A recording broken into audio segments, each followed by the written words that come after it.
സ്തുതി. ദൈവത്തിന്റെ അതിപരിശുദ്ധമായ നാമം വാഴ്ത്തപ്പെടുമാറാകട്ടെ. ഈ അനുഗ്രഹിക്കപ്പെട്ട സന്ധ്യയില് പ്രിയപ്പെട്ട ദൈവങ്ങളോട് ചേർന്ന് ഈ മനോഹരമായ കൂട്ടായ്മയില് ജീവനുള്ള ദൈവത്തിന്റെ ഒരു സാക്ഷിയായിട്ട് നിൽക്കുവാൻ ദൈവം ഒരവസരം കൂടെ എനിക്ക് തന്നതിനെ ഓർത്ത് ഞാൻ ദൈവത്തെ സ്തുതിക്കുകയാണ്, സ്തോത്രം ചെയ്യുകയാണ്. എത്രയും പ്രിയപ്പെട്ട ബിൻ ചേച്ചി വായിച്ച 43-ാം സങ്കീർത്തനത്തില് ഇതിന്റെ 4-ാമത്തെ വാക്യത്തില് ഇങ്ങനെ ഒരു വാക്യമുണ്ടല്ലോ: ഞാൻ ദൈവത്തിന്റെ പീഠത്തിലേക്ക്, എന്റെ പരമാനന്ദമായ ദൈവത്തെങ്കിലേക്ക് ചെല്ലും. ദൈവമേ, എന്റെ ദൈവമേ, കിന്നരം കൊണ്ട് ഞാൻ നിന്നെ സ്തുതിക്കും. എന്റെ ആത്മാവെ, നീ വിഷാദിച്ച് ഉള്ളിൽ ഞരങ്ങുന്നതെന്ത്? ദൈവത്തിൽ പ്രത്യാശ വയ്ക്കുക, അവൻ എന്റെ മുഖപ്രകാശ രക്ഷയ്ക്കും എന്റെ ദൈവമാകുന്നു. എന്തെങ്കിലും ഞാൻ ഇനിയും അവനെ സ്തുതിക്കും. ഈ 41-ാം സങ്കീർത്തനത്തിന്റെ ഈ ഒരു വാക്യങ്ങൾ എന്നോടൊക്കെ എന്നെ വളരെയധികം സ്പർശിക്കുകയും ദൈവം എന്നോട് സംസാരിച്ചിട്ടുള്ള ഭാഗങ്ങളാണ് ഇതൊക്കെ. 41-ാം സങ്കീർത്തനം എന്ന ഇവിടെ ചേച്ചി പറഞ്ഞപ്പോൾ തന്നെ എനിക്ക് എന്റെ മനസ്സിലേക്ക് പെട്ടെന്ന് ഈ വാക്യമാണ് മനസ്സിലേക്ക് വന്നത്. എന്റെ ആത്മാവെ, നീ ഉള്ളിൽ വിഷാദിച്ച് നിറങ്ങുന്നത്. ജീവിതത്തിന്റെ പ്രതിസന്ധികളെ തിരിഞ്ഞു നോക്കുമ്പോൾ ജീവിതത്തിന്റെ പ്രതിസന്ധികളും പ്രതികൂലങ്ങളും അസമാധാനങ്ങളും എല്ലാം ജീവിതത്തിലേക്ക് ഒന്നിനു പുറകെ ഒന്നായിട്ട് ആഞ്ഞടിച്ചപ്പോൾ ദൈവം എന്നോട് വ്യക്തിപരമായി സംസാരിച്ച വാക്യങ്ങളാണ് ഇത്. എന്റെ ആത്മാവെ, നീ ഉള്ളിൽ വിഷാദിച്ച് നിറങ്ങുന്നത് എന്ത്? ദൈവത്തിൽ പ്രത്യാശ വയ്ക്കുക. ജീവിതത്തിൽ ബുദ്ധിമുട്ടുകളുടെ നടുവിലൊക്കെ നമ്മളൊക്കെ വെറും സാധാരണ മനുഷ്യരായതുകൊണ്ട് വിഷാദിച്ച് ഉള്ളിൽ നിറങ്ങുവാൻ സാധ്യതയുണ്ട്. എന്നാൽ കൂടുതൽ ദൈവത്തിലേക്ക് അടുക്കുമ്പോൾ ദൈവം തന്റെ വചനത്തിൽ കൂടെ നമ്മോട് സംസാരിക്കുന്നത് കാണുവാനായിട്ട് സാധിക്കും. അതുപോലെ സംസാരിച്ച ഒരുപാട് ഭാഗങ്ങൾ തിരുവചനത്തിൽ എൻ്റെ വ്യക്തിപരമായ ജീവിതത്തിൽ ഞാൻ അണ്ടർലൈൻ ചെയ്ത് വെച്ചിട്ടുണ്ട്. ഈ ഭാഗങ്ങളൊക്കെ ഞാനിങ്ങനെ വരച്ചിട്ടിരിക്കുന്ന ഭാഗങ്ങളാണ്. വാസ്തവത്തിൽ ജീവിതത്തിലെ ഏറ്റവും കൂടുതൽ സമാധാനവും സന്തോഷവും സംതൃപ്തിയും അണയുന്ന എൻ്റെ ജീവിതത്തിലെ ഏറ്റവും വലിയ രംഗം എന്ന് പറയുന്നത് അവന്റെ ജീവനുള്ള വചനം കയ്യിലെടുക്കുമ്പോഴാണ്. അതാണ് അതിന്റെ 4-ാമത്തെ വാക്യം. എന്റെ പരമാനന്ദം ആയ ദൈവം, എന്റെ പരമാനന്ദം, ആനന്ദം. നമുക്കറിയാം, ലോകത്തിൽ മനുഷ്യര് ഈ ആനന്ദത്തിന് വേണ്ടിയിട്ട് ഒക്കെ എന്തുമാത്രം മാർഗങ്ങളാണ് തിരഞ്ഞെടുക്കുന്നത്. ആനന്ദിക്കുന്നതിന് വേണ്ടിയിട്ട് ഒരുപാട് മാർഗങ്ങൾ നമ്മുടെ ചുറ്റുപാടുകളൊക്കെ ഉണ്ടെന്ന് നമുക്കറിയാം. അതിനുവേണ്ടി ഇന്നത്തെ എല്ലാ തലങ്ങളിലുള്ള ആളുകൾ അതിനു വേണ്ടിയിട്ട് സമയം കണ്ടെത്തുകയും ഒക്കെ ചെയ്യുന്ന സംഭവങ്ങൾ നമുക്ക് കാണാൻ സാധിക്കുന്നുണ്ട്. എന്നാൽ ദൈവം തരുന്ന ആനന്ദം അത് ഭയങ്കരമാണ്. അത് അനുഭവിക്കുന്ന ദൈവമക്കളെ ഓർത്ത് ഞാൻ ദൈവത്തെ സ്തുതിക്കുകയാണ്. ദൈവത്തിന് സ്തോത്രം. ജീവിതത്തിന്റെ പ്രതിസന്ധികളും പ്രതികൂലങ്ങളും അനുഭവിക്കുന്ന ഒരുപാട് പേരുണ്ട്. എന്നെ കേൾക്കുന്ന ധാരാളം പേരുണ്ട്. അവരൊക്കെ ദൈവത്തിങ്കിലേക്ക് കൈമർത്തുമ്പോൾ ദൈവം അവരോട് സംസാരിക്കുന്ന നിരവധി മേഖലകൾ ഉണ്ടായിട്ടുണ്ട്. അതുകൊണ്ട് തന്നെയാണ് അവർ ഈ പ്രതിസന്ധികളും പ്രതികൂലങ്ങളും യാതനകളും വേദനകളും ഒറ്റപ്പെടലുകളും ഒക്കെ നിറഞ്ഞു നിൽക്കുന്ന ഈ ലോകത്ത്, പ്രിയപ്പെട്ടവരുടെ വേർപാടുകളൊക്കെ നിറഞ്ഞു നിൽക്കുന്ന ലോകത്ത് അവർക്ക് ജീവിക്കാനായിട്ട് പ്രേരണ കൊടുക്കുന്നത്. ദൈവത്തിലുള്ള ഒരു ആനന്ദം അനുഭവിക്കുന്നു എന്നുള്ളതാണ്. വസ്തുതയിൽ പ്രിയപ്പെട്ടവരെ, ഇന്ന് രാത്രിയിലും ഞാൻ എൻ്റെ ദൈവത്തെ സ്തുതിച്ചുകൊണ്ട് എനിക്ക് അവനെ ഒരിക്കൽ കൂടെ സാക്ഷിക്കുവാനായിട്ട് സാധിക്കുന്നത് ദൈവം തരുന്ന എന്തെന്നില്ലാത്ത ഒരു വലിയ സമാധാനം അനുഭവിക്കുന്നു എന്നുള്ളതാണ് വാസ്തവത്തിൽ. അതാണ് ഇന്ന് എനിക്ക് ഈ കൂട്ടായ്മയിൽ സന്തോഷത്തോടെ നിൽക്കുവാനും വചനം പറയുവാനും എനിക്ക് സാധിക്കുന്നത്. എനിക്ക് എന്റെ ആഗ്രഹം ദൈവം തരുന്ന ആയുസ് മുഴുവൻ ഈ വചനവുമായിട്ട് നിൽക്കണം എന്നുള്ളതാണ്. ജീവിതത്തിൽ പ്രതിസന്ധികളുണ്ട്, പ്രതികൂലങ്ങളുണ്ട്, ഒക്കെ ഉണ്ട്. പക്ഷെ ദൈവം വലിയ കൃപകൾ കൊണ്ട് നിറയ്ക്കുകയാണ്. ദൈവത്തെ സ്തുതിക്കുന്നു. ദൈവങ്ങളെ, നമ്മുടെ ഈ പ്രിയപ്പെട്ട അനുഗ്രഹിക്കപ്പെട്ട ഈ കൂട്ടായ്മ ഇത്രയും ആളുകൾ കടന്നു വന്ന് ജീവനുള്ള ദൈവത്തിന്റെ വചനം കേൾക്കുന്നോർത്ത് ഞാൻ ദൈവത്തെ സ്തുതിക്കുകയാണ്. നിങ്ങളൊക്കെ അനുഗ്രഹിക്കപ്പെട്ടവരാണ്. നിങ്ങൾക്ക് ദൈവസമാധാനവും സന്തോഷവും വ്യക്തമായ കാഴ്ചപ്പാടുള്ളവരാണ്. കാരണം എത്രയോ ആളുകൾ ഈ സമയം മറ്റു പല കാര്യങ്ങൾക്ക് വേണ്ടി ഉപയോഗിക്കുന്നു. എന്തുമാത്രം ആളുകൾ! നിങ്ങൾ വന്നിരിക്കുന്നത് ജീവനുള്ള ദൈവത്തിന്റെ വചനത്തിന്റെ കീഴിലേക്കാണ്. തീർച്ചയായിട്ടും ദൈവം നമ്മെ ശ്രദ്ധിക്കുന്നു എന്നുള്ളതാണ്. അവന്റെ വചനത്തിന്റെ മുന്നിൽ കടന്നു വന്നിരിക്കുന്ന അവന്റെ ശരീരമായ ഈ കൂട്ടായ്മ, അവന്റെ ശരീരമായ പരിശുദ്ധ സഭ, ആ സഭയുടെ അംഗങ്ങളാൽ നമ്മൾ ഓരോരുത്തരും അവരുടെ നിർഭാഗത്തിൽ കടന്നു വന്ന് ജീവനുള്ള ദൈവത്തിന്റെ വചനം കേൾക്കുമ്പോൾ അവനത് ശ്രദ്ധ വെച്ച് സ്വർഗത്തിൽ നിന്ന് നോക്കിക്കൊണ്ടിരിക്കുന്നു എന്നുള്ളതാണ്. എന്റെ ദൈവത്തിന് നന്ദിയോടെ സ്തോത്രം. രാത്രിയിൽ നമുക്ക് ദൈവത്തിന്റെ വചനത്തിൽ നിന്ന് നമുക്ക് അല്പ കാര്യങ്ങൾ ധ്യാനിക്കാം. ദൈവത്തിന്റെ വചനത്തിൽ നമുക്ക് വളരെ സുപരിതമായ ചില ഭാഗങ്ങൾ കൂടെയാണ് സമയത്തിന്റെ പരിധിയിൽ നിന്നുകൊണ്ട് ചിന്തിക്കാമെന്നാണ് കർത്താവിൽ ശരണപ്പെടുക. നമ്മളെല്ലാവരും പ്രാർത്ഥിച്ചുകൊണ്ടിരിക്കുക, എല്ലാവരും സ്തുതിച്ചുകൊണ്ടിരിക്കുക, എല്ലാവരും ആരാധിച്ചുകൊണ്ടിരിക്കുക. രാത്രിയിൽ നമുക്ക് ആവശ്യമായ ദൂത സ്വർഗം തുറന്ന് വാഴ്ത്തി നമുക്ക് കൈമാറായിട്ട് നമുക്ക് പ്രാർത്ഥിക്കാം. സമൂഹത്തിന് വേണ്ടി നമുക്ക് പ്രാർത്ഥിക്കാം. കഷ്ടപ്പെടുന്നവർക്ക് വേണ്ടി നമുക്ക് പ്രാർത്ഥിക്കാം. രോഗത്താൽ ഭാരത്താൽ കഴിയുന്ന അവരുണ്ട്. പ്രിയപ്പെട്ട അവരുടെ വേർപാടിൽ ദുഃഖത്തിലായിരിക്കുന്ന പ്രിയപ്പെട്ടവരുണ്ട്. അവരൊക്കെ ഓർത്ത് നമുക്ക് പ്രാർത്ഥിക്കാം. ഇന്ന് രാത്രിയിൽ ദൈവമേ, ഞങ്ങൾക്ക് നിന്റെ ഇഷ്ടമുള്ള വചനം തന്ന് ഞങ്ങളെ സമർത്ഥമായിട്ട് സമാധാനത്തോടെ പിരിഞ്ഞു പോകാൻ ദൈവം സഹായിക്കണമേ എന്ന് നമുക്ക് പ്രാർത്ഥിക്കാം. നമ്മുടെ കൂട്ടുകാരനെ ഓർത്ത് നമുക്ക് പ്രാർത്ഥിക്കാം. ഇന്ന് കടന്നു എല്ലാവരെയും ഓർത്ത് പ്രാർത്ഥിക്കാം. കടന്നു വരാൻ സാധിക്കാത്ത പല ആളുകളുണ്ട്. സാഹചര്യങ്ങൾ ഒക്കെ ആയിരിക്കാം കാരണം. അവരെയൊക്കെ നമുക്ക് ദൈവസന്നിധിയിലേക്ക് സമർപ്പിച്ച് പ്രാർത്ഥിക്കാം. നമ്മുടെ ഈ കൂട്ടായ്മയ്ക്ക് നേതൃത്വം തരുന്ന പ്രിയപ്പെട്ടവരുണ്ട്. നമുക്കറിയാം, പ്രിയപ്പെട്ട റെജി ബാംഗ്ലൂരിൽ നിന്നാണ് ഈ കൂട്ടായ്മയുടെ എല്ലാ ക്രമീകരണങ്ങളും ചെയ്തു തരുന്നത്.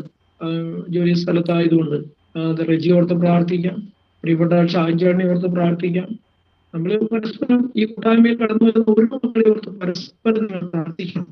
അടുത്ത വ്യാഴാഴ്ച കൂടി വരുവാൻ ദൈവം നമുക്ക് ആഗ്രഹത്തോടെ, കൊതിയോടെ അടുത്ത വെള്ളിയാഴ്ച നമുക്ക് കൂടി വരുവാനായിട്ട് നമുക്ക് പ്രാർത്ഥിക്കാം. ഇന്നത്തെ നമുക്ക് അല്പനേരത്തെ ചിന്തയ്ക്കായിട്ട് ഞാൻ വായിക്കുന്നത് 1 കൊരിന്ത്യർ ലേഖനം 3:16 വാക്യം നമുക്കൊന്ന് വായിക്കാം. 1 കൊരിന്ത്യർ ലേഖനം 3:16. നിങ്ങൾ ദൈവത്തിന്റെ മന്ദിരമെന്നും ദൈവത്തിന്റെ ആത്മാവ് നിങ്ങളിൽ വസിക്കുന്നുവെന്നും അറിയുന്നില്ലയോ? ദൈവത്തിന്റെ മന്ദിരം നശിപ്പിക്കുന്നവനെ ദൈവം നശിപ്പിക്കും. ദൈവത്തിന്റെ മന്ദിരം വിശുദ്ധമല്ലോ? നിങ്ങളും അങ്ങനെ തന്നെ. ദൈവനാമത്തിന് മഹത്വം ഉണ്ടാകട്ടെ. അപ്പോസ്തലനായ പൗലോസ് ശ്ലീഹ കൊരിന്ത്യർക്ക് ലേഖനം എഴുതുമ്പോൾ കൊരിന്ത്യ സഭയ്ക്ക് കൊടുക്കുന്ന വ്യക്തമായ ഒരു മുന്നറിയിപ്പാണ് ഇവിടെ നമുക്ക് കാണുവാനായിട്ട് സാധിക്കുന്നത്. നിങ്ങൾ ദൈവത്തിന്റെ മന്ദിരമെന്നും ദൈവത്തിന്റെ ആത്മാവ് നിങ്ങളിൽ വസിക്കുന്നു എന്ന് നിങ്ങൾ അറിയുന്നില്ലയോ? ദൈവത്തിന്റെ മന്ദിരത്തെ നശിപ്പിക്കുന്നവരെ ദൈവം നശിപ്പിക്കും. ദൈവനാമത്തിന് മഹത്വം ഉണ്ടാകട്ടെ. വിശുദ്ധമുള്ള യോഹന്നാന്റെ സുവിശേഷം 10-ാം അധ്യായത്തിന്റെ 22 വാക്യം വായിക്കാം. യോഹന്നാന്റെ സുവിശേഷം 10-ാം അധ്യായത്തിന്റെ 22 വാക്യം നമുക്ക് വായിക്കാം. അനന്തരം യെരൂശലേമിൽ പ്രതിഷ്ഠോത്സവം ആചരിച്ചു. അന്ന് ശീതകാലമായിരുന്നു. യേശു ദേവാലയത്തിൽ ശലോമോന്റെ മണ്ഡപത്തിൽ നടന്നുകൊണ്ടിരുന്നു. നമ്മൾ ഇവിടെ വായിച്ചത് നമ്മളെ യോഹന്നാന്റെ സുവിശേഷം 10-ാം അധ്യായത്തിന്റെ 22 വാക്യമാണ്. ഇപ്പൊ നമ്മൾ 2 വാക്യങ്ങൾ വായിച്ചു. ഒന്ന് ശുദ്ധമുള്ള അപ്പോസ്തലനായ പൗലോസ് കൊരിന്ത്യർക്ക് ലേഖനം എഴുതിയ 1 കൊരിന്ത്യ ലേഖനം അതിന്റെ 3:16. അവിടെ നമ്മൾ വായിച്ചത് നിങ്ങൾ ദൈവത്തിന്റെ മന്ദിരമെന്നും ദൈവത്തിന്റെ ആത്മാവ് നമ്മിൽ വസിക്കുന്നെന്നും നിങ്ങൾ അറിയുന്നില്ലയോ? ദൈവത്തിന്റെ മന്ദിരത്തെ നശിപ്പിക്കുന്നവനെ ദൈവം നശിപ്പിക്കും. രണ്ടാമത് നമ്മൾ വായിച്ചത് ശുദ്ധമുള്ള യോഹന്നാന്റെ സുവിശേഷം 10-ാം അധ്യായം 22-ാമത്തെ വാക്യമാണ്. അവിടെ നമ്മൾ ഇങ്ങനെയാണ് വായിച്ചത്: അനന്തരം യെരുശലേമിൽ പ്രതിഷ്ഠോത്സവം ആചരിച്ചു. അന്ന് ശീതകാലമായിരുന്നു. യേശു ദേവാലയത്തിൽ ശലോമോന്റെ മണ്ഡപത്തിൽ നടന്നുകൊണ്ടിരുന്നു. ദൈവത്തിന് സ്തോത്രം. ഞാൻ ഈ കഴിഞ്ഞ ഞായറാഴ്ച നമ്മുടെ പരിശുദ്ധ സഭയെ സംബന്ധിച്ചിടത്തോളം പ്രതിഷ്ഠയുടെ ദിവസമായിരുന്നു. അതിന്റെ തലേ ഞായറാഴ്ച വിശുദ്ധീകരണത്തിന്റെ ദിവസമായിരുന്നു. സഭയുടെ വിശുദ്ധീകരണത്തിന്റെ ആഴ്ചയായിരുന്നു. കഴിഞ്ഞ ഞായറാഴ്ച സഭയുടെ പ്രതിഷ്ഠയുടെ ദിവസമായിരുന്നു. ഞാൻ ഈ ഭാഗങ്ങൾ പള്ളിയിൽ അതിന്റെ മെസ്സേജ് കേൾക്കുവാനും ശ്രദ്ധിക്കാനും ഒക്കെ ഇടയായിത്തീരുന്നു. ഞാൻ ഈ ഭാഗത്തെക്കുറിച്ച് ഒന്നുകൂടെ അതിനെക്കുറിച്ച് വിശദമായിട്ട് ഒന്ന് പഠിക്കുവാനായിട്ട് ഞാനിങ്ങനെ അല്പസമയം അതിനു വേണ്ടിയിട്ട് വർദ്ധിപ്പിക്കാനായിട്ട് ദൈവം എനിക്ക് അവസരം തന്നു. ഞാൻ ആ അവസരം തന്നപ്പോൾ അതിന് കൂടുതൽ നമുക്ക് അതിൽ നിന്ന് നമ്മൾ ഉപയോഗിക്കുന്ന വേദപുസ്തകത്തിൽ നിന്നും അതുപോലെ തന്നെ POC ബൈബിളിൽ നിന്നും നമുക്കതിൻ്റെ ഒരുപാട് കാര്യങ്ങൾ, ചരിത്ര രേഖകൾ നമുക്ക് പഠിക്കുവാനായിട്ട് സാധിക്കും. ഞാൻ ഈ POC ബൈബിള് നോക്കാറുണ്ട്, വായിക്കാറുണ്ട്. അതിലൊരുപാട് ചരിത്ര സംഭവങ്ങളുണ്ട്. കൂടുതലും അത് നമുക്കറിയാം കത്തോലിക്ക സഭയാണ് ഇത് ഉപയോഗിക്കുന്നത്. എന്നാൽ ഈ പുനഃപ്രതിഷ്ഠയുടെ കാര്യങ്ങളിലേക്ക് ഞാൻ ഈ ഒന്ന് ചിന്തിക്കുവാനായിട്ട് തുടങ്ങിയപ്പോൾ ഈ POC ബൈബിൾ അത് കൂടുതൽ പ്രയോജനപ്പെടും എന്നുള്ളത് കൊണ്ട് ഞാൻ ആ ബൈബിളിന്റെ ആ ഭാഗങ്ങളിലേക്ക് ഒന്ന് ഇറങ്ങിച്ചെല്ലുവാനായിട്ട് സാധിച്ചു. അങ്ങനെ ചെന്നപ്പോൾ അത് മക്കാബിയരുടെ പുസ്തകം നമ്മുടെ POC ബൈബിളില് മക്കാബിയരുടെ പുസ്തകമുണ്ട്. 1-2 മക്കാബിയരുടെ പുസ്തകങ്ങളുണ്ട്. ഞാൻ അതിനെക്കുറിച്ച് പഠിപ്പിക്കുവാനായിട്ടല്ല ആഗ്രഹിക്കുന്നത്.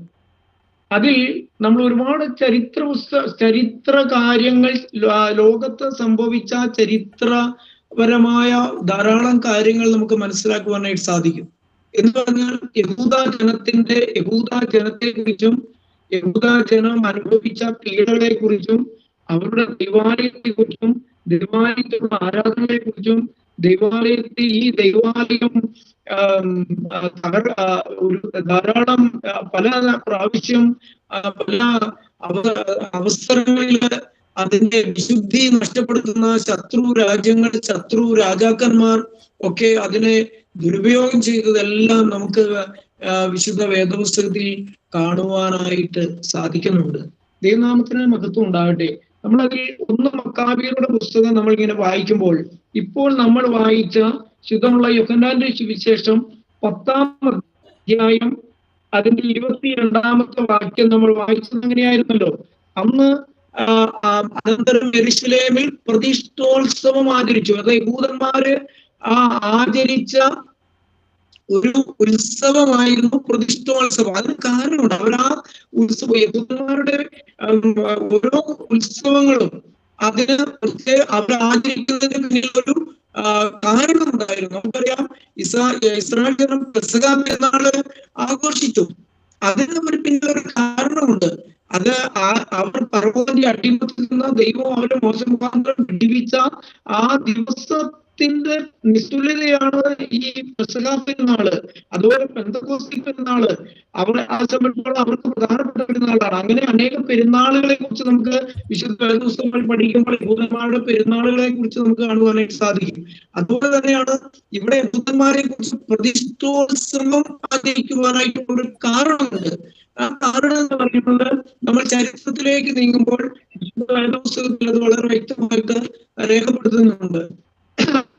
അങ്ങനെ വരുമ്പോഴാണ് നമുക്കത് മക്കാബിയുടെ പുസ്തകത്തിലേക്ക് ഇറങ്ങി ചെല്ലുമ്പോൾ ഈ നമുക്ക് കാണാം, ചരിത്രത്തിലേക്ക് ഇറങ്ങി ചെല്ലുമ്പോൾ 4 സാമ്രാജ്യങ്ങൾ ലോകത്തിലൂടെ ഉണ്ടായിട്ടുണ്ട്. ഒന്ന് ബാബേൽ സാമ്രാജ്യം ഉണ്ടായിട്ടുണ്ട്. അതുപോലെ തന്നെ നമുക്കറിയാം മെദപാർസിയ സാമ്രാജ്യം ഉണ്ടായിട്ടുണ്ട്, പേർഷ്യ സാമ്രാജ്യം ഉണ്ടായിട്ടുണ്ട്. അതുപോലെ തന്നെ ഗ്രീക്ക് സാമ്രാജ്യം ഉണ്ടായിട്ടുണ്ട്. അതുപോലെ തന്നെ റോമ സാമ്രാജ്യം ഉണ്ടായിട്ടുണ്ട്. ഈ സാമ്രാജ്യം കൂടിയോ ഈ സാമ്രാജ്യങ്ങളുടെ പീഡനങ്ങളിൽ കൂടിയെല്ലാം യഹൂദജനം കടന്നുപോയിട്ടുള്ള കാര്യങ്ങൾ നമുക്ക് മനസ്സിലാക്കുവാനായിട്ട് സാധിക്കും.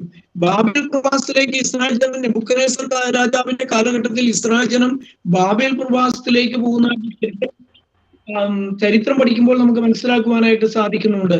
അത് ദൈവജനം ആ ഇസ്രായേൽ ജനത്തിന്റെ ഏറ്റവും പ്രധാനപ്പെട്ട ദേവാലയമായിരുന്ന യെരുശലേം ദേവാലയം തകർത്ത് തരിപ്പണമായി അതിലുണ്ടായിരുന്ന വിശുദ്ധ വസ്തുക്കളെല്ലാം ബാബേലിലേക്ക് പിടിച്ചു കൊണ്ടുപോയി യെരുശലേം ദേവാലയം തകർത്ത് തരിപ്പണമാക്കി കളയുകയാണ് നെബൂഖദ്നേസർ രാജാവ് ചെയ്തത്. പ്രിയപ്പെട്ടവരെ, അതിൽ നിന്ന് അവര് ബാബേലിൽ ഇസ്രായേൽ ജനം അടിമകളായി പോയിരുന്നു. അത് ബാബേൽ പ്രവാസ കാലത്താണ്. പിന്നീട് നമുക്കറിയാം അവിടെ നിന്ന് വിടുവിച്ച ഒരു ദിവസമുണ്ട്. അത് നമുക്ക് പറയാം പേർഷ്യ പാർസ്യ സാമ്രാജ്യം ഈ ബാബേൽ സാമ്രാജ്യത്തെ കീഴടക്കിക്കൊണ്ട് മേദപാർസ്യ സാമ്രാജ്യം വന്നു. പിന്നെ ഗ്രീക്ക് സാമ്രാജ്യം വന്നു. ഈ ഗ്രീക്ക് സാമ്രാജ്യത്തിന്റെ ഭരണത്തിന് കീഴിൽ വന്ന ഒരു സ്ഥലമാണ് നമ്മുടെ യഹൂദന്മാരുടെ ഇസ്രായേൽ എന്ന് പറയുന്ന ആ സ്ഥലം. ദൈവനാമത്തിന് മഹത്വം ഉണ്ടാകട്ടെ. ആ ഇസ്രായേൽ ജനത്തിന് അന്നത്തെ ഭരണാധികാരിയായ അന്ത്യോക്യസ് എപ്പിഫാനോസ്, ഓരോ ഭരണാധികാരികൾ കാലാകാലങ്ങളിൽ മാറി മാറി വരുമ്പോൾ അന്ത്യോക്യസ് എപ്പിഫാനോസ് യെരുശലേമിനെ വാഴുന്ന കാലം, ആ കാലം ഇസ്രായേൽ ജനത്തിന്റെ പീഡയുടെ കാലമായിരുന്നു. അവരുടെ കണ്ണുനീരിന്റെ കാലമായിരുന്നു. അവരുടെ പ്രയാസങ്ങളുടെ കാലമായിരുന്നു. അവരുടെ കഷ്ടപ്പാടുകളുടെ കാലമായിരുന്നു. അവരുടെ ആരാധന നഷ്ടപ്പെട്ട കാലമായിരുന്നു. അവരുടെ പുത്രന്മാര് നഷ്ടപ്പെട്ട കാലമായിരുന്നു. അവരുടെ സഹോദരന്മാർ അവർ നശിപ്പിക്കപ്പെട്ട കാലമായിരുന്നു. അവർ പീഡിപ്പിക്കപ്പെട്ട കാലമായിരുന്നു. അവരുടെ പീഡാകാലമായിരുന്നു. അവരെ എല്ലാത്തിനേക്കാളും ഉപരിയായിട്ട് അവർ ആരാധിച്ചു വന്ന ദൈവത്തെ ആരാധിക്കുന്ന അവരുടെ ദൈവാലയം ഈ അന്ത്യോക്യസ് എപ്പിഫാനോസ് അശുദ്ധമാക്കുവാനായിട്ട് ഇടയായി തീർന്നു. ദൈവനാമത്തിന് മഹത്വം ഉണ്ടാകട്ടെ. പ്രിയപ്പെട്ടവരെ, അവിടെ നമുക്ക് കാണുവാനായിട്ട് സാധിക്കുന്ന ഒരു കാര്യമുണ്ട്. മക്കാബിയരുടെ പുസ്തകം നമ്മൾ പഠിക്കുമ്പോൾ ഈ ഇസ്രായേൽ ജനത്തിന് ഈ അന്ത്യോക്യസ് എപ്പിഫാനോസ് അത്രമാത്രം അവിടെ ആചാരങ്ങളിൽ നിന്നും വ്യതിചലിച്ച് എന്ന് പറഞ്ഞാൽ ദൈവം അവർക്ക് കൊടുത്തിരിക്കുന്ന കൽപ്പനകൾ ഉണ്ട്. നമുക്കറിയാം ഇസ്രായേൽ ജനത്തിന് ദൈവം കൊടുത്ത ന്യായപ്രമാണമുണ്ട്. ആ ന്യായപ്രമാണത്തിൽ വ്യക്തമായ അവരുടെ ആരാധനാ ക്രമങ്ങൾ എഴുതിയിട്ടുണ്ട്. ജീവനുള്ള ദൈവത്തെ മാത്രമേ ആരാധിക്കാവൂ എന്ന് പറഞ്ഞിട്ടുണ്ട്. മേൽ ആകാശത്തെങ്കിലോ താഴെ ഭൂമിയിലോ യാതൊന്നിന്റെയും പ്രതിമ ഉണ്ടാക്കരുത്, വന്ദിക്കരുത്, സേവിക്കരുത് എന്നുള്ള വ്യക്തമായ പ്രമാണം അവർ കൊടുത്തിട്ടുണ്ട്. എന്നാൽ ഈ അന്ത്യോക്യസ് എപ്പിഫാനോസ് ചെയ്തത് നമുക്കറിയാം. അത് മക്കാബിയരുടെ പുസ്തകത്തിൽ നമ്മൾ വായിക്കുമ്പോൾ മക്കാബിയരുടെ പുസ്തകം അതിന്റെ 1-ാം അധ്യായത്തിൽ തന്നെ നമുക്ക് കാണാൻ സാധിക്കുന്നുണ്ട്. 1-ാം അധ്യായത്തിന്റെ അതിന്റെ 43 മുതൽ നാം വായിക്കുമ്പോൾ ഇങ്ങനെയാണ് അന്ത്യോക്യസ് എപ്പിഫാനോസ് ഇസ്രായേൽ ജനത്തിനെതിരെ കൽപ്പന പുറപ്പെടുവിക്കുകയാണ്. അത് ഇങ്ങനെയാണ്. നിങ്ങളുടെ കയ്യിൽ ഇപ്പൊ ഈ പുസ്തകം എന്ന് എനിക്കറിയാം. ഞാൻ നിങ്ങളുടെ ശ്രദ്ധയിലേക്ക് ഒന്ന് വായിച്ച് കേൾപ്പിക്കുവാനായിട്ട് ആഗ്രഹിക്കുകയാണ്. അത് ഇങ്ങനെയാണ്: അവർ വിഗ്രഹങ്ങൾക്ക് ബലിയർപ്പിക്കുകയും സാബത്ത് അശുദ്ധമാക്കുകയും ചെയ്തു. രാജാവ് യെരുശലേമിലേക്കും യൂദാ നഗരങ്ങളിലേക്കും ദൂതന്മാർ മുഖാന്തരം കത്തയച്ചു. സ്വന്തം നാടിന് അന്യമായ ആചാരം എന്ന് പറഞ്ഞാൽ ഇസ്രായേൽ ജനത്തിന് ഒരിക്കലും ചെയ്യാൻ പാടില്ലാത്ത ആചാരങ്ങൾ അവരുടെ മേൽ ജാതികളുടെ ആചാരങ്ങൾ കെട്ടിവെക്കുവാനായിട്ട് ഈ അന്ത്യോക്യസ് എപ്പിഫാനോസ് കൽപ്പന പുറപ്പെടുവിക്കുകയാണ്. ഇസ്രായേൽ ജനം വലഞ്ഞുപോയി. പ്രിയപ്പെട്ടവരെ, അവർ ദൈവത്തിലേക്ക് കണ്ണുകൾ ഉയർത്തി കരയാൻ തുടങ്ങി. അവിടെ നമ്മളിവിടെ വീണ്ടും ഇങ്ങനെയാണ് വായിക്കുന്നത്: വിശുദ്ധ സ്ഥലം എന്ന് പറയുന്നത് നമുക്കറിയാം, ഇസ്രായേൽ ജനത്തിന്റെ ആലയത്തിലെ പ്രധാന ഭാഗമാണ് വിശുദ്ധ സ്ഥലം. ഈ വിശുദ്ധ സ്ഥലത്ത് എന്ത് ചെയ്യണം? ഈ വിശുദ്ധ സ്ഥലത്തെ ദഹന ബലികളും പാനീയ ബലികളും ഇതര ബലികളും അവൻ നിരോധിച്ചു. എന്ന് പറഞ്ഞാൽ ഇസ്രായേൽ ജനം ദൈവത്തിന്റെ വചനമനുസരിച്ചുള്ള ബലികൾ അർപ്പിക്കുന്നത് ഈ അന്ത്യോക്യസ് എപ്പിഫാനോസ് രാജാവ് നിരോധിക്കുന്ന ചിത്രമാണ് നമുക്കിവിടെ കാണുവാനായിട്ട് സാധിക്കുന്നത്. ദൈവനാമത്തിന് മഹത്വം ഉണ്ടാകട്ടെ. അത് മാത്രമല്ല, താഴ്ത്തു വായിക്കുമ്പോൾ ശാബത്തുകളും തിരുനാളുകളും അശുദ്ധമാക്കണമെന്നും വിശുദ്ധ സ്ഥലത്തെയും പുരോഹിതന്മാരെയും കളങ്കപ്പെടുത്തണമെന്നും വിഗ്രഹങ്ങൾക്ക് ബലിപീഠങ്ങളും ക്ഷേത്രങ്ങളും കാവുകളും നിർമ്മിക്കണമെന്ന്. നിങ്ങൾ നോക്കണം, ഈ ദൈവ സന്നിധിയിൽ ദൈവജനം നിങ്ങൾ എന്തൊക്കെ ഉണ്ടാകണം? അവിടെ വിഗ്രഹങ്ങൾ ഉണ്ടാക്കണം, കാവുകൾ ഉണ്ടാക്കണം, ബലിപീഠങ്ങൾ ഉണ്ടാക്കണം, ക്ഷേത്രങ്ങൾ ഉണ്ടാക്കണം, എന്നിട്ട് പുരോഹിതന്മാരെ കളങ്കപ്പെടുത്തണം.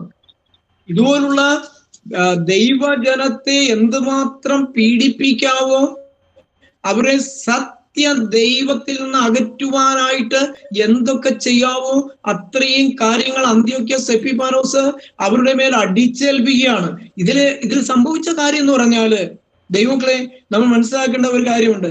ഇസ്രായേൽ ജനത്തിന് മേൽ ഇതുപോലുള്ള പീഡകൾ വന്നപ്പോൾ അതിൽ പേടിച്ചിട്ട് ഭയപ്പെട്ടിട്ട് ഒരു നല്ല ശതമാനം ആളുകൾ ഈ അന്ത്യോക്യസ് എപ്പിഫാനോസിന്റെ കൽപ്പന അത് അനുസരിക്കുവാൻ ബാധ്യസ്ഥരായി എന്നുള്ളതാണ്. നമ്മള് അവരുടെ അവസ്ഥകൾ കണ്ടുകൊണ്ട് നമ്മൾ വിലയിരുത്തുമ്പോൾ, നമ്മളൊക്കെ ഇന്ന് ഇന്ത്യ എന്ന് പറയുന്ന ഒരു സ്ഥലത്ത്, ഒരു രാജ്യത്ത് താമസിക്കുന്നവരാണ്. ഇന്ത്യയിൽ അങ്ങനെ ഒരു നിയമം വന്നാൽ നമ്മളൊക്കെ പീഡിപ്പിക്കപ്പെടും.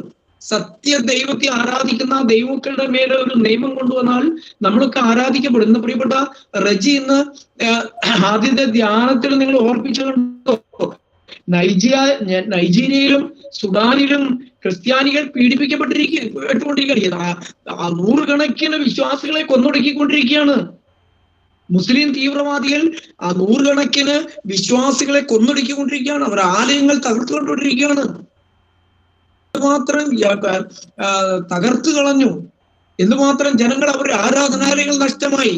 ഈ കാലങ്ങളിലും ദൈവജനത്തിനെതിരെ, ക്രിസ്ത്യാനികൾക്കെതിരെ വലിയ പീഡകൾ നടന്നുകൊണ്ടിരിക്കുകയാണ്, പ്രതിസന്ധികൾ നടന്നുകൊണ്ടിരിക്കുകയാണ്. ദൈവമക്കളെ, നമ്മളൊരു കാര്യം മനസ്സിലാക്കുക, ജീവിക്കുന്ന ദൈവത്തെ ആത്മാവിലും സത്യത്തിലും ആരാധിക്കുന്ന ദൈവമക്കൾക്ക് വലിയ പീഡ വരാൻ പോവുകയാണ്, കഷ്ടത വരാൻ പോവുകയാണ്. അതുമാത്രമല്ല, അതിനേക്കാൾ വലിയ ഒരു അത്ഭുതം നമുക്ക് കാണുവാൻ സാധിക്കുന്നു. ഈ പ്രമാണം അനുസരിക്കേണ്ട ഒരുപറ്റം ആളുകൾ അത് ഇതുപോലുള്ള ലോകത്തിന്റെ കയ്യടികൾക്ക് വേണ്ടി, ലോകത്തിന്റെ മുമ്പിൽ അവരുടെ പേരിനും പെരുമയ്ക്കും അംഗീകാരത്തിനും വേണ്ടി ജീവനുള്ള ദൈവത്തിന്റെ വചനത്തിന്റെ വ്യവസ്ഥയ്ക്ക് വിപരീതമായിട്ട് അവർ അത് ചെയ്യുന്ന ചിത്രങ്ങൾ നമ്മുടെ മുന്നിലുണ്ട്. നമ്മൾ ഈ അടുത്ത കാലത്ത് കണ്ടില്ലേ, നമ്മൾ മീഡിയകളിലൊക്കെ നമ്മൾ കണ്ടതാണ്. ജീവിക്കുന്ന കർത്താവിനെ മാത്രം, കർത്താവ് മാത്രം ഏകരക്ഷകനെന്ന് ഒരു വലിയ സഭയുടെ നേതാവ് ലോകത്തിന് സാക്ഷ്യപ്പെടുത്തിയിരിക്കുകയാണ്. ഇതൊക്കെ നമ്മൾ എന്ന് മുതലേ നമുക്ക് ബോധ്യപ്പെട്ട സത്യമാണ് പ്രിയപ്പെട്ടവരെ. നിങ്ങളൊന്ന് ആലോചിച്ചേ, ഈ ഒരു ബോധ്യമുള്ള ദൈവമക്കളെന്ന് കരങ്ങളെ ഉയർത്തി സ്തുതിച്ച്, ദൈവം ഏകരക്ഷകൻ, ജീവിക്കുന്ന കർത്താവ്, മറ്റൊരുത്തരിൽ രക്ഷയില്ല. നാം രക്ഷിക്കപ്പെടുവാൻ ആകാശത്തിന്റെ കീഴും മനുഷ്യരുടെ ഇടയിൽ യേശുവിന്റെ നാമമല്ലാതെ വേറൊരു നാമമില്ല. ഭൂമിയിലുള്ള വിശുദ്ധന്മാരോ നമുക്ക് ശ്രേഷ്ഠന്മാരാണ്. അവർ ആദരിക്കപ്പെടേണ്ടവരാണ്. ആരാധന ദൈവത്തിന് മാത്രമാണ്. എന്റെ ദൈവത്തിന് സ്തോത്രം, ദൈവത്തിന് സ്തോത്രം. ദൈവങ്ങളെ, ഞാൻ ഒന്ന് രണ്ട് വാക്യങ്ങളൂടെ ഞാനത് കൂടുതൽ വായിക്കുവാനായിട്ട് ആഗ്രഹിക്കുന്നില്ല. നിങ്ങളുടെ കയ്യിൽ ഈ POC ബൈബിളൊക്കെ ഉണ്ടെങ്കിൽ ഇങ്ങനെയുള്ള കാര്യങ്ങളൊന്ന് ചുമ്മാരിക്കുമ്പോൾ ഒന്ന് വായിക്കുന്നത് നല്ലതാണ്. ദൈവത്തിന് നന്ദിയോടെ സ്തോത്രം. താഴോട്ട് വായിക്കുമ്പോൾ നമുക്ക് കാണുകയാണ്, അതിന്റെ താഴോട്ട് വായിക്കുമ്പോൾ വിഗ്രഹങ്ങൾക്കും ബലിപീഠങ്ങൾക്കും ക്ഷേത്രങ്ങളും കാവുകളും നിർമ്മിക്കണമെന്നും പന്നികളെയും അശുദ്ധ മൃഗങ്ങളെയും ബലിയർപ്പിക്കണമെന്നും അവൻ കൽപ്പിച്ചു. നിങ്ങൾ നോക്കിയ ഇസ്രായേൽ ജനത്തെ സംബന്ധിച്ചോളം ഏറ്റവും നികൃഷ്ടമായ ഒരു ജീവിയാണ് പന്നി എന്ന് പറയുന്നത്. പന്നിയുടെ മാംസം തൊടാൻ അനുവാദമില്ല യഹൂദന്മാർക്ക്. ദൈവം അവർക്ക് അതിന് നിശ്ചിതമാണ്. യഹൂദന്മാർക്ക് ദൈവം അത് തുടരുതെന്ന് കൽപ്പനയുണ്ട്, അത് ഭക്ഷിക്കരുത് കൽപ്പനയുണ്ട്.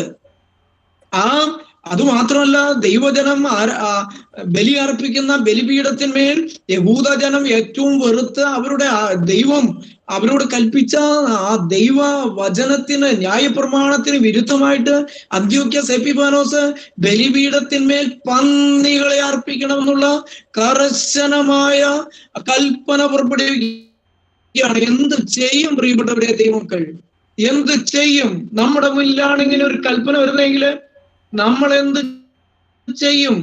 നമ്മൾ നട്ടം തിരിഞ്ഞു പോകും. അനേകർ അത് അനുസരിക്കേണ്ട ഗതികേടുണ്ടാകും. അനേകരും മരണം വരിക്കും. ഇവിടെ നമ്മൾ താഴോട്ട് ഈ ഭാഗങ്ങളൊക്കെ പഠിക്കുമ്പോൾ നിങ്ങൾക്കറിയുമോ, നല്ലൊരു ശതമാനം ആളുകൾ ഇത് അനുസരിച്ചു, ഭയപ്പെട്ട്, ജീവനെ പേടിച്ച് ഭയപ്പെട്ടത് അനുസരിച്ചു. എന്നാൽ ദൈവത്തിന്റെ ന്യായ പ്രമാണത്തിന് വള്ളി പുള്ളി പോലും മാറാതെ അനുസരിച്ച് നിന്ന ചിത്രം നമുക്കിവിടെ അനേകരെ കാണുവാൻ സാധിക്കുന്നുണ്ട്. ഒരമ്മയുടെ 7 മക്കളെയും തലയിൽ നിന്ന് തൊലി ഉരിഞ്ഞ അമ്മയുടെ മുമ്പിൽ വെച്ച് കൊന്നു. അവസാനം അമ്മയെയും കൊന്നു. അമ്മ പറഞ്ഞു, അമ്മ മക്കളെ എല്ലാവരെയും ധൈര്യപ്പെടുത്തി, മക്കളെ ദൈവത്തിന് വേണ്ടി നിങ്ങൾ വള്ളി പുള്ളി മാറരുത്, ന്യായപ്രമാണത്തിന് വിരുദ്ധമായി നമുക്ക് ജീവിക്കണ്ട. അമ്മ മക്കളെ ധൈര്യപ്പെടുത്തി മരിക്കാൻ. നമ്മുടെയൊക്കെ വിശ്വാസം ഇവിടെ നിലനിൽക്കുന്നു പ്രിയപ്പെട്ടവരെ. ദൈവത്തിന് സ്തോത്രം. ഇവിടെ നമ്മൾ മനസ്സിലാക്കണം, താഴോട്ട് വായിക്കുമ്പോൾ അവൻ കൽപ്പിച്ചു, പരിച്ഛേദനം നിരോധിച്ചു. പരിച്ഛേദന ഇസ്രായേൽ ജനത്തിന്റെ ദൈവത്തിന്റെ കൽപ്പനയാണ് പരിച്ഛേദന. ആ പരിച്ഛേദന നിരോധിച്ചു കളഞ്ഞു. രാജകൽപ്പന അനുസരിക്കാത്ത ഏവരും മരിക്കണമെന്നാണ് അന്ത്യോക്യസ് എപ്പിഫാനോസിന്റെ കൽപ്പന. ദൈവനാമത്തിന് മഹത്വം ഉണ്ടാകട്ടെ. പ്രിയപ്പെട്ടവരെ, ഇവിടെ നാം എന്നാൽ ഈ മരണത്തെ സ്വാഗതം ചെയ്യാൻ ആളുകളുണ്ട്. ഇത് അനുസരിക്കാത്ത ആളുകൾ, ഈ കൽപ്പന അനുസരിക്കാത്ത ആളുകൾ, അവിടെ അതിന്റെ 1-ാം അധ്യായത്തിന്റെ 61 മുതലുള്ള വാക്യങ്ങൾ, അവരുടെ കുടുംബാംഗങ്ങളും പരിച്ഛേദന ചെയ്തവരും വധിക്കപ്പെട്ടു. എന്നാൽ ഈ രാജകൽപ്പന ലംഘിച്ച് ന്യായപ്രമാണത്തോട് നീതി പുലർത്തിയ ഒരു പറ്റം ആളുകൾ ഉണ്ടായിരുന്നു. അവരെന്ത് ചെയ്തു? അവർ വധിക്കപ്പെട്ടു. താഴോട്ട് വായിക്കുമ്പോൾ ശിശുക്കളെ തള്ളമാരുടെ കഴുത്തിൽ തൂക്കിക്കൊന്നു. എങ്കിലും ഇസ്രായേൽ വളരെ പേർ അചഞ്ചലരായി നിന്നു.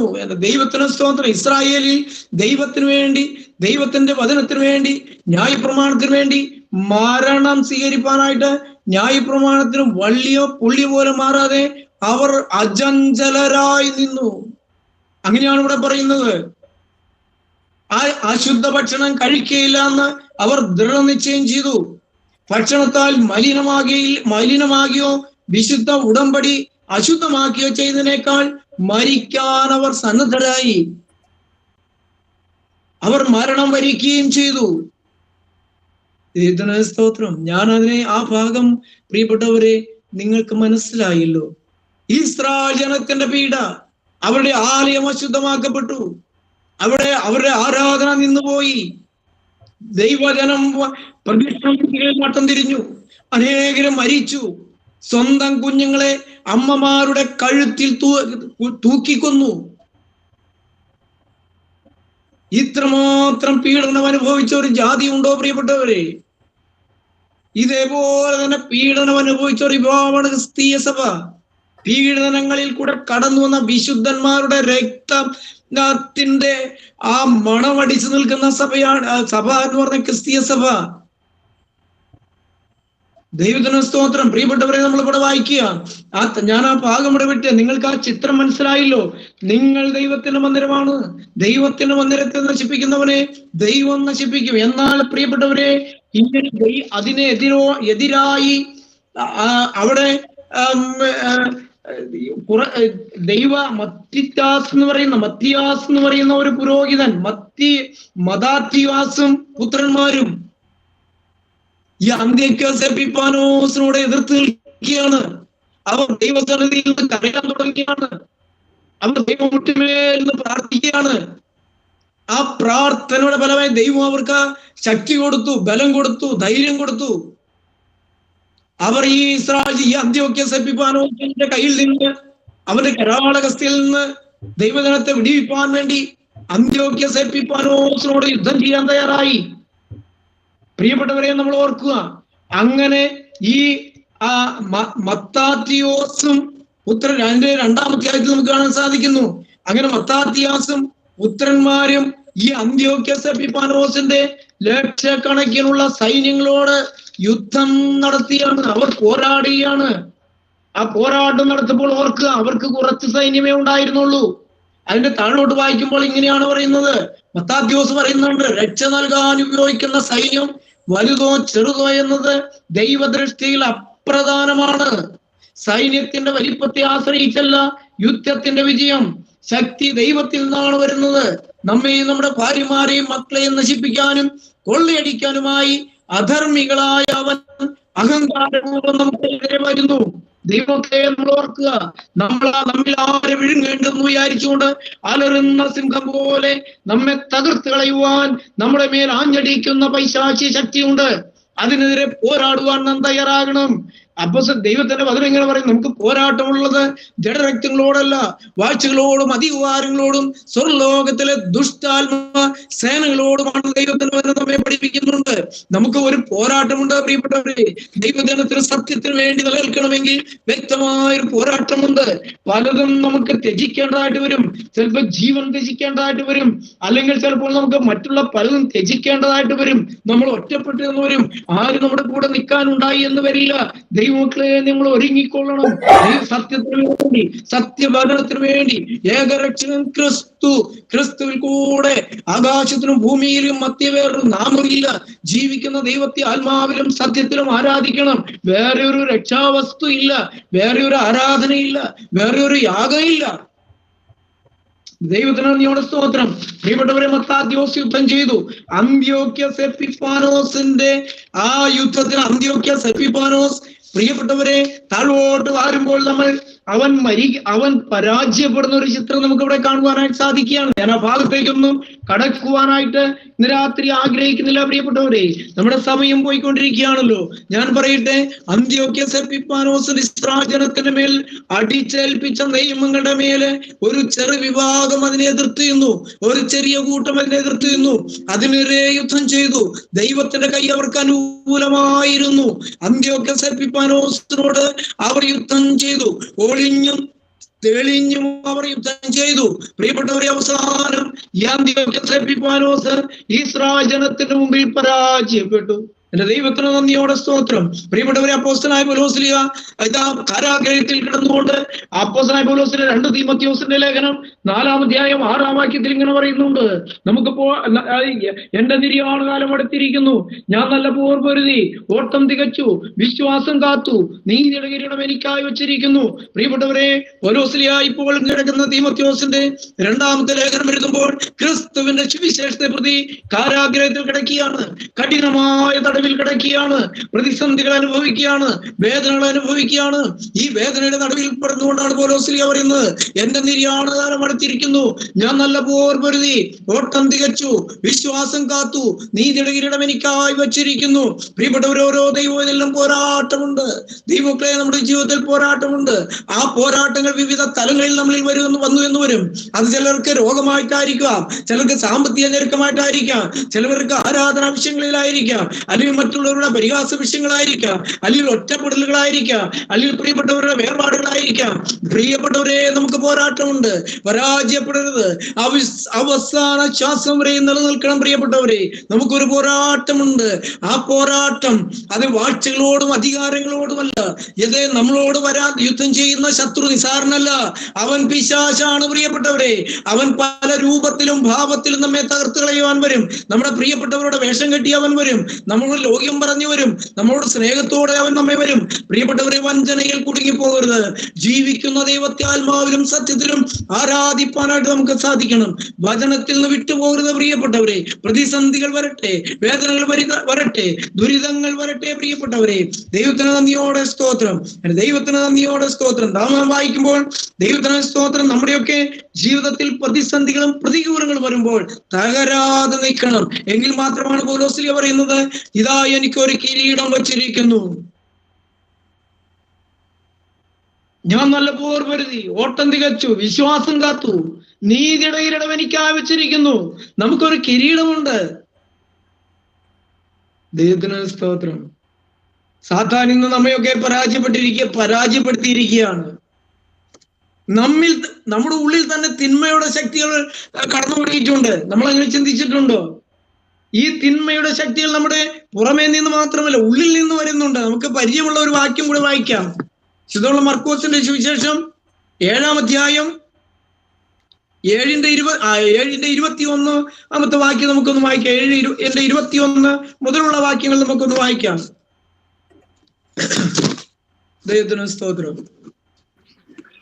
അകത്തു നിന്ന് മനുഷ്യരുടെ ഹൃദയത്തിൽ നിന്ന് തന്നെ ദുശ്ചിന്ത, മനുഷ്യന്റെ ഹൃദയത്തിൽ നിന്ന് തന്നെ പുറപ്പെടുന്നു. നിങ്ങൾ നോക്കിയേ, ഇത് നമ്മുടെ ഉള്ളിൽ നിന്നാണ് വരുന്നത്. ഇവൻ നമ്മുടെ ഉള്ളിൽ കടന്നുകൂടിയിട്ടുണ്ട്. നമ്മുടെ ഉള്ളിൽ ഇവൻ കടന്നുകൂടിയിട്ടുണ്ട്.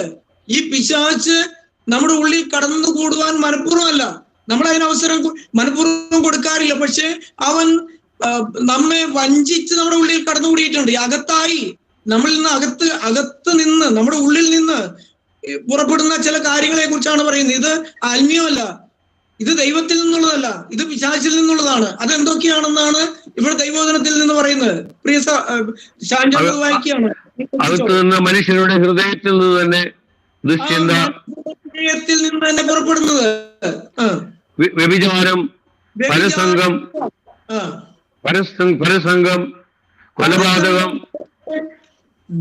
യഥാർത്ഥ ദൈവത്തിൽ നിന്ന് അകന്നു പോകുന്നതാണ്.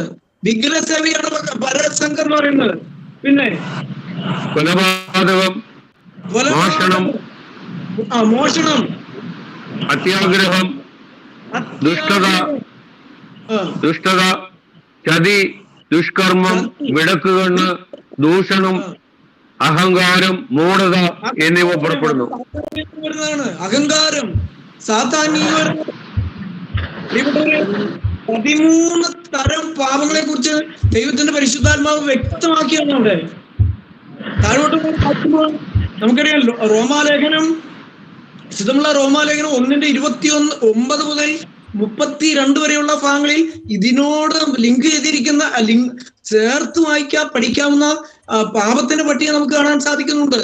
ഇത് വിശ്വാസികളിൽ നിന്ന് പുറത്തേക്ക് വരുന്ന കാര്യങ്ങളാണ്. സാധാരണ വിശ്വാസത്തെ ദൈവത്തിന് സ്തോത്രം. ദൈവത്തെ നമ്മൾ മനസ്സിലാക്കുക, നമ്മെ ഒരു കീഴ്പ്പെടുത്തിക്കൊണ്ടിരിക്കുകയാണ്, വശീകരിച്ചുകൊണ്ടിരിക്കുകയാണ്. അവൻ നമ്മുടെ ദുർബലമായ വാതിലുകളിൽ കൂടി അവൻ അകത്ത് കയറിയിട്ടുണ്ട്. നമ്മളിത് മനസ്സിലാക്കിയിട്ടുണ്ടോ? നമ്മൾ അങ്ങനെ പരിശോധിച്ചിട്ടുണ്ടോ? ദൈവത്തെ ഇപ്പൊ നമ്മൾ ആ പാപത്തിന്റെ ലിസ്റ്റുകൾ വരുന്നതാണ്. അത് ആ താത്താന്റെ പ്രവർത്തനം ഉള്ളിൽ നിന്ന് പുറപ്പെടുന്നതാണ്. ദൈവത്തിന് സ്തോത്രം. അതുപോലെ തന്നെ നമുക്കറിയാം, എഫീസ്യ ലേഖനം 4-ാം അധ്യായം 31 മുതൽ 32 വരെയുള്ള വാക്യങ്ങൾ വായിക്കുമ്പോഴുണ്ട് നമ്മിൽ കയ്പുണ്ട്, വൈരാഗ്യമുണ്ട്, പകയുണ്ട്, വിദ്വേഷമുണ്ട്, കയ്പുണ്ട്. ഇങ്ങനെയുള്ള രംഗങ്ങളെല്ലാം ഇന്ന് ആത്മീയ കൂട്ടായ്മയിൽ കടന്നു വരികയാണ്. സത്യവചനത്തിന് വേണ്ടി നിൽക്കുന്ന ദൈവമക്കളിൽ നിന്ന് ഒറ്റപ്പെടുകയാണ്. ഇന്ന് അനേക കയ്യടി കിട്ടുന്നതിന് വേണ്ടി അവർ ഇന്ന് സത്യവചനത്തെ അവർ മാറ്റി നിർത്തിയാണ്, വില കുറച്ച് കാണുകയാണ്. ദൈവത്തിന് സ്തോത്രം. നമ്മൾ മനസ്സിലാക്കുക. അതുപോലെ ഫിലിപ്പിയ ലേഖനം 2-ാം അധ്യായത്തിന്റെ 3-ാമത്തെ വാക്യം ഇങ്ങനെയാണ്: ക്രിസ്തുവിലുള്ള ഭാവം നമ്മിൽ ഉണ്ടാകണം. അഹങ്കാരം എന്ന് പറയുന്നത് സാത്താനിൽ നിന്നാണ് വരുന്നത്. എന്നാൽ നമ്മിൽ ഉണ്ടാകേണ്ടത് താഴ്മയാണ്, വിനയമാണ്. ദൈവത്തിന് സ്തോത്രം. അഹങ്കാരം അത് സാത്താനിൽ നിന്നുണ്ടാകുന്നതാണ്. പ്രിയപ്പെട്ട ഷാജേട്ടൻ വായിച്ചപ്പോ നിങ്ങൾ കേട്ടില്ലേ? അഹങ്കാരം, ഞാനെന്നുള്ള ഒരു ഭാവം, അത് സാത്താനിൽ നിന്നാണ് വരുന്നത്. സാത്താൻ നിഗളത്തിന്റെ രാജാവാണ്. നിഗളം വന്നത് സാത്താനിൽ നിന്നാണ്. ആ നിങ്ങളുമായിട്ട് ബന്ധപ്പെട്ട കാര്യമാണ് അഹംഭാവം എന്ന് പറയുന്നത്. അഹംഭാവം, ഞാനെന്നുള്ള ഭാവം, ഞാൻ. ദൈവത്തിന് സ്തോത്രം. നമ്മളൊക്കെ ഈ ആദ്യോക്യസ് എപ്പിഫാനോസ് പിശാചിന്ന് നമ്മെ തകർത്ത് കളഞ്ഞിട്ടിരിക്കുകയല്ലേ വാസ്തവത്തിൽ. നമ്മൾ ഇന്ന് രാത്രി ഒന്ന് ചിന്തിക്കണം പ്രിയപ്പെട്ടവരെ. ഞാന് എന്റെ വാക്കുകൾ എവിടെ അവസാനിപ്പിക്കുവാനായിട്ട് ശ്രമിക്കുമ്പോൾ നിങ്ങൾക്ക് മനസ്സിലായോ? ഈ മത്താത്യോസ് അവരുടെ പുത്രന്മാരും പ്രതിസന്ധികളുടെ നടുവിൽ ദൈവത്തിൽ ആശ്രയിച്ചുകൊണ്ട് അന്ത്യോക്യസിനും അവന്റെ സൈന്യത്തിനെതിരെ പോരാടി. ദൈവത്തിൽ ആശ്രയിച്ചുകൊണ്ട് അന്ത്യോക്യസ് എപ്പിഫാനോസിന്റെ സൈന്യത്തെ തോൽപ്പിച്ചു. ഈ ദൈവാലയം അവർ കൈക്കലാക്കി. ദൈവാലയം വിശുദ്ധീകരിച്ചു. ദൈവജനമെല്ലാം അവരുടെ പാപങ്ങളെ കുറിച്ച് അനുതപിച്ച് ദൈവസന്നിധിയിൽ നിന്ന് കരയാൻ തുടങ്ങി. അവർ നഷ്ടപ്പെട്ടിരുന്ന ആരാധന അവർ അവിടെ പുനർക്രമീകരിച്ചു. അവർ ദൈവത്തിന് തന്നെ പ്രതിഷ്ഠിച്ചു. അന്ത്യോക്യസ് എപ്പിഫാനോസിന്റെ കൽപ്പനയാൽ അശുദ്ധമാക്കപ്പെട്ട ദൈവാലയം പുനഃപ്രതിഷ്ഠ നടത്തി പ്രതിഷ്ഠോത്സവം ആചരിച്ചു. എന്റെ ദൈവത്തിന് സ്തോത്രം. പ്രിയപ്പെട്ടവരെ, ഇന്ന് രാത്രിയില് ഞാൻ വാക്കളി അവസാനിപ്പിക്കട്ടെ. രാത്രി നമ്മുടെ ജീവിതത്തില് ഒരു ആഴമേറിയ ഒരു വിശദീകരണത്തിന്റെ മടങ്ങി വരവിലേക്ക് നമുക്ക് വരുവാൻ സാധിക്കണം. ഈ കാലഘട്ടം ദൈവജനത്തെ സംബന്ധിച്ചിടത്തോളം ഏറ്റവും പ്രതിസന്ധികൾ, ദുർഘടങ്ങൾ നിറഞ്ഞതാണ്. ദൈവമക്കൾ പാമ്പിനെ പോലെ ബുദ്ധിയുള്ളവരും പ്രാവിനെ പോലെ നിഷ്കളങ്കരുമായി ഓരോ സ്റ്റെപ്പും നമ്മുടെ ആത്മീയ ജീവിതത്തില് കാലുകളെ എടുത്തു വെക്കാനായിട്ട് നമുക്ക് സാധിക്കും. ഇടറി വീഴുവാനായിട്ട് ഇടവരരുത് പ്രിയപ്പെട്ടവരെ. അവന്റെ രക്തത്തിൽ നമുക്ക് ആശ്രയിക്കാം. ദൈവത്തിന്റെ പരിശുദ്ധാത്മാവിൽ നമുക്ക് നിറയാം. നമ്മിലേക്ക് ഏതെങ്കിലും പാപത്തിന്റെ ബന്ധനം കടന്നു വന്നിട്ടുണ്ടോ എന്ന് ഓർത്ത് ദൈവസനയിൽ നെടുമ്പാട് വീഴും. ആത്മാവിൽ ശക്തി പ്രാപിക്കാം.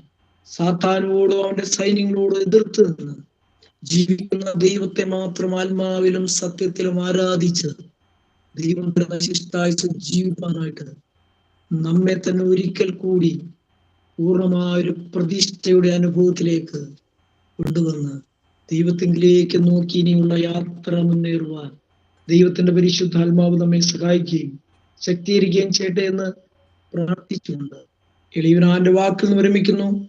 ദൈവനാമം മാത്രം മഹത്വപ്പെടുമാറാകട്ടെ. ദൈവത്തിന് സ്തുതി, ദൈവത്തിന് സ്തോത്രം.